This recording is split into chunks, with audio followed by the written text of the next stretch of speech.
Assalamu alaikum. It's me Uswatul Jannat and you are watching our channel Global Literature. So today our topic is The Scarlet Letter by Nathaniel Hawthorne. तो ये novel जो है 17th century में लिखा गया, इसका time duration जो दिखाया गया है वो 17th सेंचुरी दिखाया गया है। बोस्टन कंट्री दिखाया गया है। उस टाइम प्योरिटन लॉ जो था वहाँ अप्लाई हुआ था, यानी कि उधर उस टाइम में जो पॉप थे, चर्च थे, उसको बहुत ज़्यादा अहमियत हासिल थी।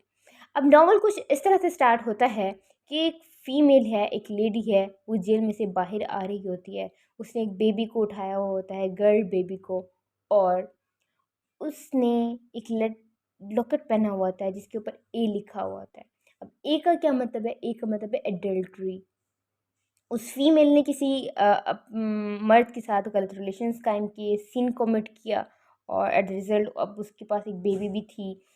तो अदर देन हर हस्बैंड उसने ये सिन कमिट किया था जिसकी वजह से वो ए एडल्ट्री वाला जो लॉकेट है उसने वो पहना हुआ है।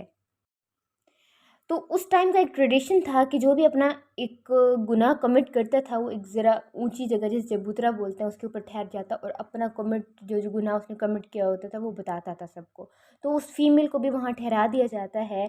3 आवर्स के लिए वहाँ वो ठहरती है। उसके सामने बहुत बड़ा क्राउड था। तो क्राउड में बहुत सारे लोग उसके लिए सिंपैथी रखते थे और बहुत सारे लोग उसे नफ़रत की निगाह से देख रहे थे कि आखिरकार उसने इतना बड़ा गुनाह कमिट किया है। अचानक ही उस क्राउड में से उस फीमेल को एक बियर्ड मैन दिखाई देता है। जो फीमेल है उसका नाम है हेस्टर पायरिन, और वो जो बियर्ड मैन है उसका नाम है चिलिंगवर्थ। चिलिंगवर्थ जो होता है वो उसका हस्बैंड होता है, हेस्टर प्राइन का। तो चिलिंगवर्थ जो है काफ़ी अर्सा पहले उसे अमेरिका भेज देता है हेस्टर को, और वो एक इंग्लिश स्कॉलर होता है। अब वो वापस आ चुका होता है। हेस्टर प्राइन को लगता है कि वो काफ़ी टाइम पहले शायद मर गया होगा, इसलिए अभी तक वापस नहीं आया। लेकिन अब वो वापस आ चुका होता है। उसकी दाढ़ी जो होती है वो काफ़ी बड़ी हो चुकी होती है। तो वो फीमेल पहचान जाती है कि वाक़ई ये तो चिलिंगवर्थ ही उसका हस्बैंड है। वो नाम लेना चाह रही होती है पूरे क्राउड के सामने। तो वो अपनी होंठों के ऊपर एक उँगली रखता है खामोश कराने के लिए कि इतने सारे लोगों के सामने उसकी आइडेंटिटी को रिवील ना करे। तो वो हेस्टर जो होती है वो बहुत परेशान रहती है कि उसका हस्बैंड जो है उसका साथ नहीं दे रहा। तो वो पूछता है, जो बाकी सारे क्राउड ठहरे होते हैं उनमें से किसी आदमी से पूछता है चिलिंगवर्थ कि इस औरत ने क्या गुनाह कमिट किया है कि इसको सबके सामने इस तरह ठहराया जा रहा है। तो उसे बताते हैं कि इसने किसी और मर्द के साथ रिलेशन कायम किया और उसके बेबी भी हो गया। तो वो कहते हैं ये इसको भी सज़ा देनी चाहिए और इसके लवर को भी सज़ा देनी चाहिए। बताएं तो सही कि कौन है इसका लवर, उसको भी इसके बराबर ही सज़ा देनी चाहिए कि आखिर के दोनों का गुनाह है, किसी एक का गुनाह नहीं है। तो लवर का खैर उससे पूछते हैं हेस्टर से कि कौन था तुम्हारे साथ, लेकिन फिर भी वो इस सीक्रेट को रिवील नहीं करती कि कौन था आखिरकार। उसे चले दोबारा से वो अब बताती नहीं है कि किसने गुनाह कमिट किया। उसे दोबारा से जेल में डाल दिया जाता है।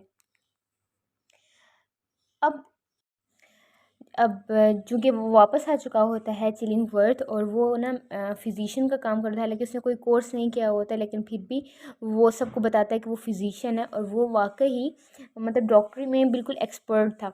और सारे लोग जो हैं उसे इलाज कराना पसंद करते थे क्योंकि वो इतने अच्छे तरीके से इलाज किया करता था। एक दिन पर्ल, अब हेस्टर की जो बेटी थी उसने अपनी बेटी का नाम रखा था पर्ल। पर्ल बहुत ज़्यादा बीमार हो जाती है जेल में। तो चिलिंगवर्थ उसका इलाज करने जेल में जाता है और पूछने की कोशिश करता है कि कौन था तुम्हारा लवर, लेकिन फिर भी वो किसी भी कंडीशन पर उसका नाम नहीं बताती। वो उसका पर्ल का इलाज करके फिर से वापस आ जाता है, और 3 साल गुजर जाते हैं। 3 साल गुजरने के बाद जो उसकी हेस्टर की सज़ा थी वो भी ख़त्म हो चुकी होती है। 1640 और 1650 का टाइम दिखाया गया है। इस टाइम में चर्च को बहुत ज़्यादा अहमियत दी जाती थी। अब चर्च, पॉप, इनकी वैल्यू थी बहुत ज़्यादा, इनके डिसीजन माने जाते थे। जेल से वापस आने के बावजूद भी उसने वो अडल्ट्री वाला वो जिसके ऊपर ए था वो लॉकेट अभी तक भी पहना हुआ होता है, और सारी फीमेल्स जो हैं वो उससे दूर दूर रहने की कोशिश करती हैं क्योंकि उसने ऐसा सीन कमिट किया होता है। अच्छा, तो जो उस टाइम का गवर्नर था वो हेस्टर को बुला भेजता है और उसे कहता है कि अब तुम्हें पर्ल से दूर कर देना चाहिए, क्योंकि जैसे तुम खुद फीमेल हो तो अपनी बेटी की तरबियत भी वैसे ही करोगी। तो हेस्टर जो है वो बहुत ज़्यादा परेशान हो जाती है और वो रिक्वेस्ट करती है गवर्नर को कि उसकी बेटी को उससे दूर ना किया जाए। उस टाइम गवर्नर के साथ साथ चिलिंगवर्थ जो कि उसका पहले वाला हस्बैंड था वो भी मौजूद था, और एक पॉप मौजूद था, ऑर्थर डायमंडस्टेल। ओके। तो ऑर्थर डायमंडस्टेल था, वो रिक्वेस्ट करता है गवर्नर को कि वाकई उसकी बेटी को उसके पास रहने देना चाहिए, माँ को बेटी से दूर नहीं करना चाहिए। चिलिंगवर्थ को आर्थर डायमंडस्टेल के साथ ना डाउट हो जाता है कि क्या ये तो इसका लवर नहीं है कि इसको इतना प्रोटेक्ट करने की कोशिश कर रहा है और इसकी इतनी हिमायत कर रहा होता है। तो वो इस डाउट में आ जाता है कि आर्थर डायमंडस्टेल जो है वाकई इसका लवर है, मे भी हो सकता है, और वो इस रिसर्च में चला जाता है। लेकिन अभी तक उससे इस बात की गारंटी नहीं होती कि वाकई ये जो पॉप है वाकई इसका लवर था या नहीं था। अब काफ़ी टाइम ऐसे गुजरता चला जाता है, पर्ल भी बड़ी होती होती जाती है।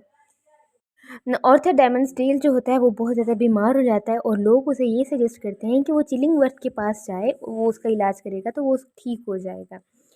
तो चिलिंगवर्थ और ऑर्थर डायमंडस्टेल जो है वो इकट्ठे रहना स्टार्ट कर देते हैं ताकि उसका ट्रीटमेंट चलता रहे।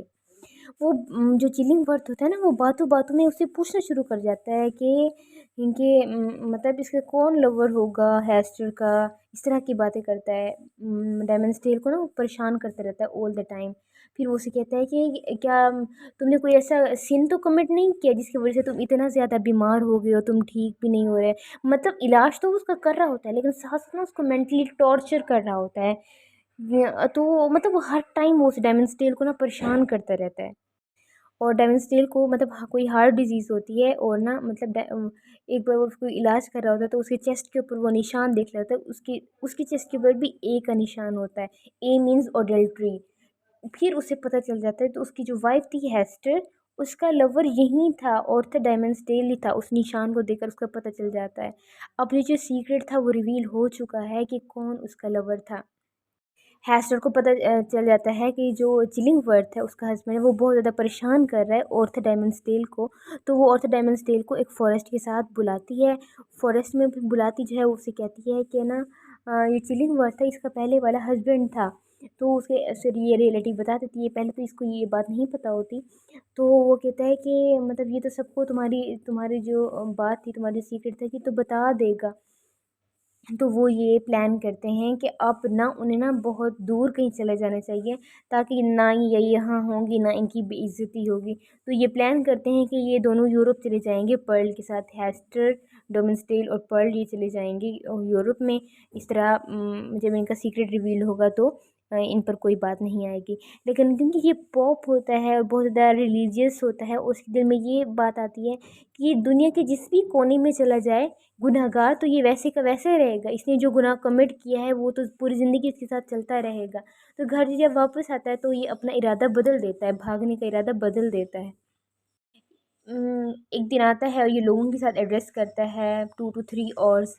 और उसके बाद जिस जगह पे चबूतरे के ऊपर हेस्टर को ठहराया गया था ये वहाँ जाता है और वहाँ ठहरता जो है और फिर लोगों को बताता है कि I am that one person who commit sin with Hester. तो जितना वो गुनाह में शरीक थी उतनी ही मैं गुनाह में शरीक हूँ। तो वो लोगों के सामने ये बताता है, लोग जो थे वो शौक में आ जाते हैं क्योंकि वो पॉप था और उसकी काफ़ी अच्छी रेपुटेशन थी। वो अपनी शर्मिंदगी बर्दाश्त नहीं कर सकता और उसी टाइम उसकी डेथ हो जाती है। तो पॉप उस टाइम मर जाता है।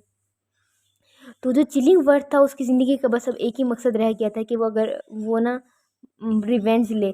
अब रिवेंज को क्या लेता, जिससे उसने रिवेंज लेना था वो तो वैसे ही मर चुका था। तो 1 साल के बाद चिलिंगवर्थ की भी डेथ हो जाती है और उसने अपना ढेर सारा मतलब जो कुछ भी उसने कमाया था वो पर्ल के नाम करके जाता है। पर्ल और जो हेस्टर होते हैं वो कहीं बहुत दूर चले जाते हैं। हेस्टर जो है वो पर्ल की किसी अमीर ख़ानदान में शादी कर देती है और वापस वो वहीं बोस्टन में आकर रहना शुरू कर देती है। और उसने अभी तक वहीं लॉकेट ए वाला पहना होता है और डिल्ट्री वाला। वो लोगों की आती है और यहाँ खिदमत करना शुरू कर देती है।